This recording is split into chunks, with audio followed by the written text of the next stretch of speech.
Hi,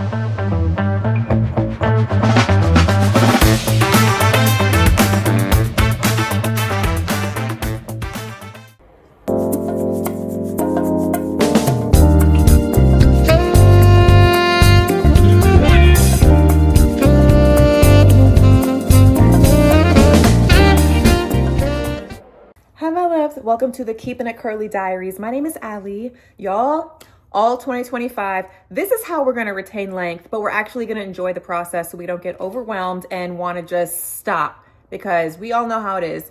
We get online, information overload, what is going on? And so I started something because I wanted to do something for myself to kind of keep track of what's going on with my hair, the products I'm using, because I have been dealing with protein overload. I also was dealing with high growth fatigue, which is like moisture overload.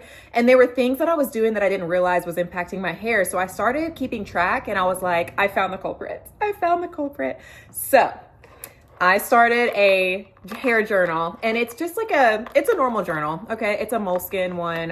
Got it from like Barnes & Noble or Amazon. But I made it fun by decorating it and putting little cute charms on it. And I was like, if I'm going to do this, I want to like make it really unique and make it my own. So I highly recommend getting a hair journal, getting whatever kind of journal you like, and decorating it with some charms. It was super easy to do. The inside of my journal, I made sure to put Allie and Tina's hair journal. Okay. But what's important that I want you to do on the inside of your journal, if you decide to do this, get photos of inspiration that really make you feel empowered to wear your natural hair. Things that you see and you're like, okay, like that's amazing. Like that is what makes me want to like, style my hair, embrace the frizz, let my hair flow, let it fro. Put stuff like that in the inside of the page. And then on this side, you don't have to follow exactly like I do, but this is just how I set it up. I put a photo of my hair and okay? So I did it in 2 different stages of life. I first chopped it really short in this photo up top, and I went to see a barber, and it was the best experience, and I need to go back to him very soon. And then right below it is my hair now. And so it's just kind of showing like this huge transition of growth. And I was like, that's so fun, because when we're paying attention to growth, we don't see it.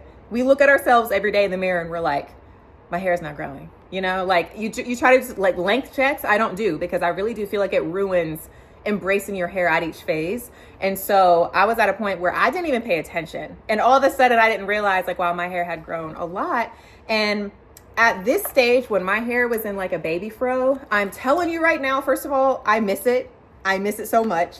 There was something so fun about having my hair at that length and shaping it and just enjoying that vibe.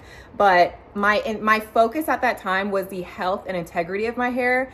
So at that point, I let go of like anything dealing with length. Like we're not going to even worry about it, right? I said to myself, I want to take care of my hair and treat it the way that I would want to be treated as a human being.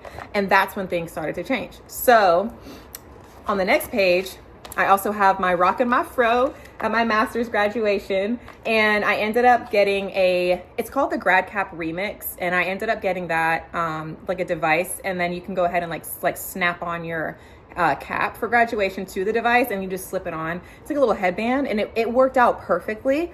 And so I rocked my fro, and it was so important to me, and it was such a memory and like a point in my life that I really wanted to document and share, and especially put it in this journal, because I did not wear my natural hair to my bachelor's because I didn't feel like my hair was appropriate at that time. I didn't feel empowered in my hair. I felt like it wasn't gonna be like professional, or I just didn't feel like it was gonna look good with the cap. I went through a whole like process of like making sure that my hair was laying as flat as possible and pretty much doing all I could to avoid any type of curl. And at that point in my life, I was not embracing my hair quite yet. But that's why for me, it's like full circle moment. Like MBA, we have the fro out, the cap on the fro. So it was a very important memory for me. I ended up putting Tina, I put her name at the top since this is about her. And I put behaviors that I am really aware of when it comes to my hair. So for me, I do have low porosity hair. It is difficult for water and products to absorb. So it does take a little longer for me to wash my hair, because it takes a while for the water to like penetrate. And then I do have to go in and section my hair out into like 5 sections, and I keep claw clips like clipped to my shower curtain rod. So I always have those ready and handy. And that is game changer. Like washing your hair in small sections, so good. So I have low porosity, and then I have fine, high density hair. So my hair is very fragile, and I mean very fragile. So anytime I got any type of tight hairstyles, braids, or I was like slicking my hair back, especially in the front, I heard a lot of snapping. Like the snapping sound is like my worst fear. And so I was like, okay, I know that my hair is very fragile, so I don't get braids. I don't do anything that's gonna put any kind of tension on my hair. And so that's why I leave my hair out, and just that's what works best for it. And if I wear it up, I always wear it very loose. I don't lay edges. I don't care about any of that. I just want my hair to be healthy and happy, and I just let her be. So I have that written down. So I have things like sensitivity. So I wrote like, sensitive stuff. Tight styles, braids, unless it's loose. Protein, I am very aware of protein in my hair because I have dealt with protein overload, as in like my hair completely would break off. She was stiff. I mean, it was rough. And for a while I could not figure out what was going on. And then I started paying attention to the ingredients. And the one thing that helped me get over the protein issue was to double cleanse my hair. And I ended up getting the most the Way Detox shampoo, which is a staple. And I went in there twice. And when I tell you my hair reverted back, I am not even kidding. It was like you hit the reset button. So I am very aware of protein, which leads to my next thing. I'm making sure that I keep track of the current products I'm using for wash day and for styling. So when I go into that part, it's gonna be the current favorites on this side. And as of right now, I'm using two different things. The Oribe, I hope I'm saying that right, moisture shampoo and conditioner. And that does contain some proteins. And then I'm using Soapbox coconut oil shampoo and conditioner, which has no protein. So what I've been doing is I am trying to keep a healthy balance of protein and non-protein. So my hair has like that middle balance. So I switch back and forth between both of those, but I try to stay in a routine for about, I would say 2 to 3 washes. I use my Oribe, and then I'm going to revert back to the next 2 to 3 washes with my Soapbox coconut oil. So I'm just going to go back and forth, and I've tested it out. It works like a charm. So I'm keeping track of my wash days. Okay. So January 9th was yesterday. I made sure to write down what shampoo and conditioner I used. And then parentheses, I put protein. And then for my leave-in, I have a styler section. I put Miss Jessie's Pillow Soft Curls. That is going to be a staple of mine because I know it works and my hair really does well with it. So I always have her as like a top favorite. And then other is going to be my Fable and Mane pre-wash treatment oil. I'm obsessed, and I actually use it the day before my wash day, and I pretty much coat my hair in it, my scalp, and like from the top of my hair down to my ends, and then I sleep with it overnight and then wash my hair the next day. So I have a wash section, a styler section, and then an other section. And my wash days is really just saying the date that I washed my hair, what I used, and basically the ingredients. Any ingredient that has like hydrolyzed proteins or whatever, like rice proteins, like anything with the word protein, reparative or strengthening, I am just very aware and I make sure to put it in here. So I don't go out and lollygag with like products anymore. I'm not going out and I'm like, ooh, I've seen people use this, I'm gonna go try it. I am the person spending a lot of time in the store or online looking at the ingredients and taking note, okay? I'm like, I used to put it in my phone just so I knew what those ingredients were and what I was about to get myself into. And the more time you spend with your hair, the more easier it is for you to understand what your hair likes and doesn't. So you don't have to repeat this exhausting process of like, oh my God, my hair is breaking off. Oh my gosh, I'm dealing with hydro fatigue, moisture overload. I don't know where it happened. I don't know where I went wrong. You're gonna know. And the reason that you'll stay consistent with this is because you make it personal. You make it yours. You add charms. You have fun with it. You go in and you add photos. I have like a Polaroid printout thing that I've used, but I also was just using my printer. But you can go on Canva and just create fun things to put in your journal. And when I tell you, when I open this up, immediately I'm like, you know what?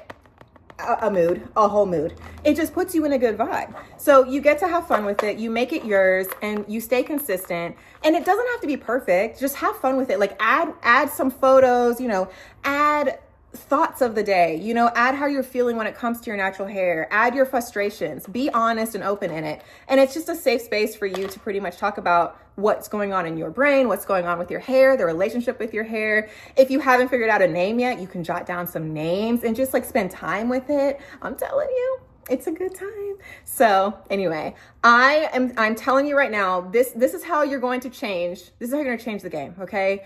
Spend time with your hair, get to know your hair. Don't put pressure on yourself. Use the journal to have an open and honest space. It's just for you. So you're not going to have to listen to other people's, you know, opinions. You're not going to have to listen to all this information overload. It's just going to be your personal space where you're taking notes about things that have happened with your hair, the behaviors of your hair, and a space for you to doodle and just have a good time. So I have this journal, and then I have my personal journal that I have like a bunch of fun other stuff in, which is also where like I talk about my anxiety struggles and, you know, things that are going on in my head, because as someone who struggles with severe anxiety that literally has been taking over my day-to-day life, it has been a blessing to have these journals. So yeah, but I've also been recently in therapy, which has been the best thing ever. And it's just been a safe space. And it's been something so important to me because it's actually allowed me to go out to give myself like exposure therapy. So it's been good. I've been working hard to really kind of like revert my brain back to how it used to be when I had these like really strong symptoms, which is like severe nausea, which, as embarrassing as this is, it's to the point where I'm out and I have an anxiety attack. It will trigger like my gag reflex and I just start dry heaving. Please. It's so embarrassing, but it's something I'm working on, and I'm learning to deal with it, and I'm not letting it control my life. So there's things that I've been working on, and I will tell you right now that journaling and writing things down and just putting your thoughts out there, it makes a big difference. And I figured if it helps me with like my mental health, I'm going to do one for my hair. And hi, Bean. This is Brianna. Hold on. Say hi. Hi. She's so cute. So I figured, you know, if I have one for my brain, then I can have one for my hair. And Tina has been very, very grateful. So anyway, start that. Just have fun with it. Don't put pressure on yourself. Remember, you and your natural hair are beautiful no matter what.